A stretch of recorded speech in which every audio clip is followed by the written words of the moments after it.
Hello guys, I know this is late, but I wanted to tell you my thoughts on the 2020 NASCAR schedule. Alright, so first off, we start with Daytona. And I really like this move that they didn't change it because there's just so much tradition with the Daytona 500. Next up, we head straight into the West Coast swing. And we have Las Vegas, Fontana, and Phoenix, aka ISM. And I think that I like that they moved the West Coast swing up because Atlanta, well, it sometimes rains there. And they moved Atlanta to March 15th, which I think is a better move. Then, this is a move that I do not like at all. They moved Miami to the 6th race of the season.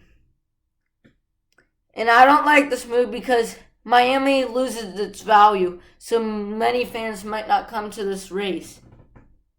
And it just will be another mile and a half. But I liked it at the championship. Then we have Texas in its usual spot, also Bristol. Then we have the off week for Easter. We head into Richmond. I'm fine with this. Then we have Talladega. Then we head to Dover like usual. And then we head to Martinsville for a night race. And this is a great move by NASCAR. Make it a Mother's Day weekend and a night race, which all fans are begging for. Then, after the All-Star race on May 16th, you have the Coca-Cola 600. Then you have Kansas, which gets moved back a little. But I hope that's still a night race because this year it provided some great racing at night. Then you have Michigan, Sonoma, Chicagoland like usual. And then, this is the worst stretch of the year coming up. It is just completely awful. And let me just tell you, lots of fans will not tune into NASCAR for this point or for the rest of the year because of the stretch.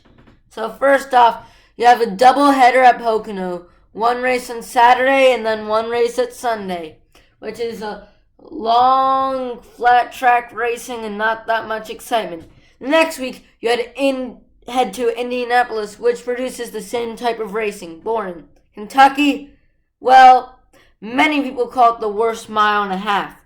Then New Hampshire is probably the worst mile track. So you have lots of worst tracks right in a row. And then you have a 3-week break due to the Olympics, and you head to Michigan, which also isn't the best track either. So the summer stretch really isn't that good, to be honest.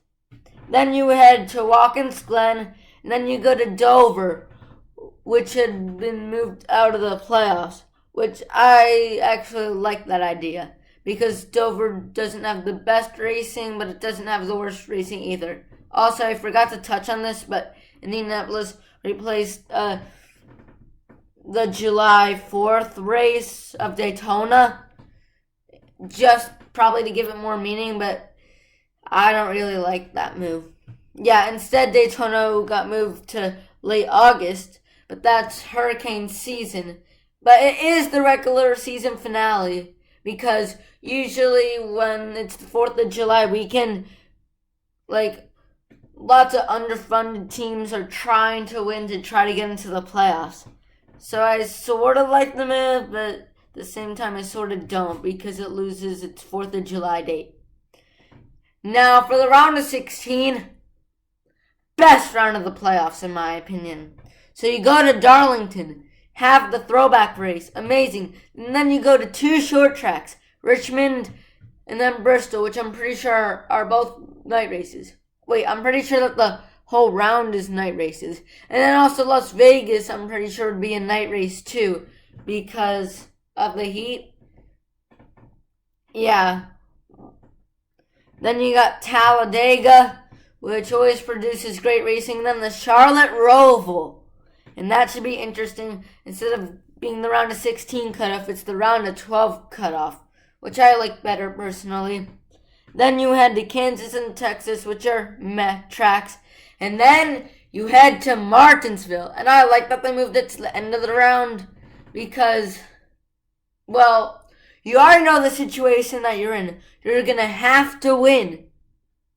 So it's a great move by moving it there. It still keeps its early November date too.